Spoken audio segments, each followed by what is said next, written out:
প্রিয় দর্শক মণ্ডলী, আসসালামু আলাইকুম। বর্তমান সময়ে পৃথিবী দ্বিগুণভাবে এগিয়ে যাচ্ছে। সারা পৃথিবীতেই বিভিন্ন জায়গায় ম্যাসাকার চলছে। আর সেই ম্যাসাকারের পেছনে বিভিন্ন রাজনৈতিক ফায়দা, বিভিন্ন সন্ত্রাসী কর্মকাণ্ড জড়িত আছে। বর্তমান সময়ে আমরা যদি পৃথিবীর কোনায় কোনায় লক্ষ্য করি, তাহলে দেখতে পারবো শুধুমাত্র একটি জাতি বর্তমান সময়ে শুধুমাত্রই ক্ষতির সম্মুখীন হচ্ছে। আর সেই জাতিটিই হচ্ছে আমাদের মতো হতভাগা মুসলিম জাতি। এই মুসলিম জাতির ভাগ্য আজ কে নির্ধারণ করবে? কেউ আছে যারা একজনের অপেক্ষায় আছে, যিনি আসবেন এবং আমাদের রক্ষা করবেন। আমাদের কি তার শুধু অপেক্ষায় থাকতে হবে? আমাদের নিজেদেরও কি কোনো কিছু করণীয় নেই?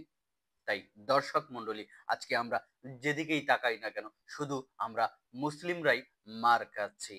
এছাড়া অন্যান্য যেই জাতিগোষ্ঠী আছে তাদের মধ্যে টুকটাক ভেদাভেদ থাকলেও আমাদের মুসলিমদের মধ্যে বিভিন্ন গোত্র, বিভিন্ন ঐক্যের ফাটল দেখা দিয়েছে।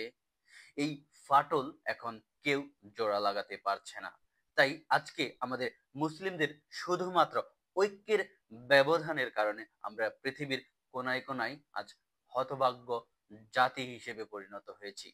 আজ সারা বিশ্বে মুসলিম সংখ্যাগরিষ্ঠতা থাকার পরেও সাধারণ অল্প কিছু মানুষের কাছে আমাদের হেনস্থার শিকার হতে হচ্ছে।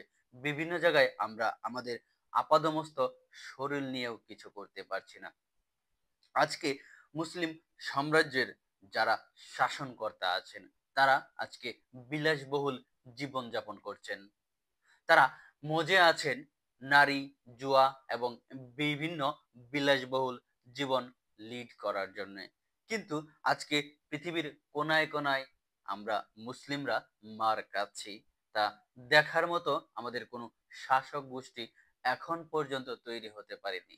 অল্প কিছু শাসক গোষ্ঠী আছে যারা এখনো ইসলামটাকে টিকিয়ে রাখার জন্য লড়াই করছে, কিন্তু তাদের সংখ্যাটা খুবই কম এবং তাদের হাতেও পর্যাপ্ত পরিমাণ ইকুইপমেন্ট না থাকার কারণে তারা পৃথিবীর সঙ্গে পাল্লা দিয়ে পেরে উঠতে পারছে না।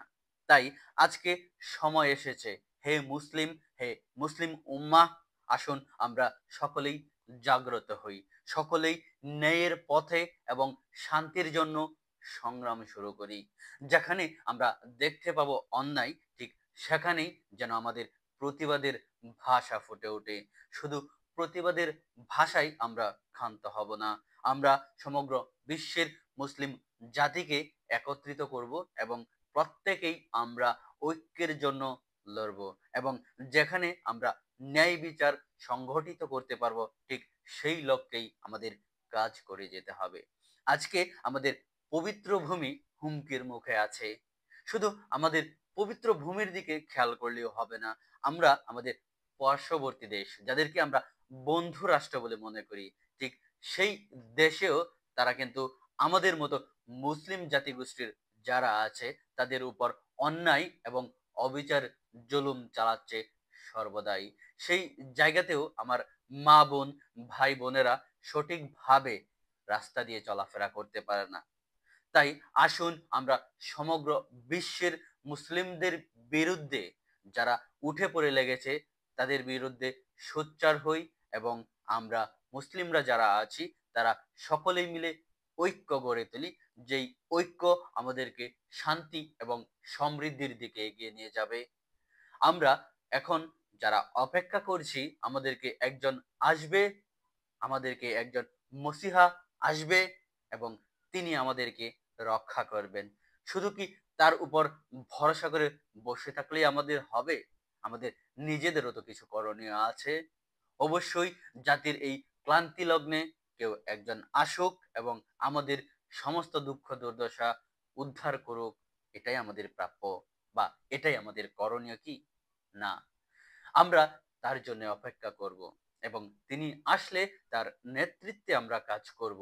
কিন্তু তার আগে আমাদের নিজেদেরকেও প্রস্তুতি গ্রহণ করতে হবে, আমরা যেন যে কোনো সমস্যার মোকাবেলা করতে পারি, যে কোনো অন্যায়ের বিরুদ্ধে আমরা মোকাবেলা করতে পারি। তাই আসুন বিশ্বের হে সকল মুসলিম, আসুন আমরা সকলেই এক ঐক্য গড়ে তুলি, যেই ঐক্যের মাধ্যমে আমরা দৃঢ় বন্ধনে, দৃঢ় শান্তির বন্ধনে আবদ্ধ হতে পারবো।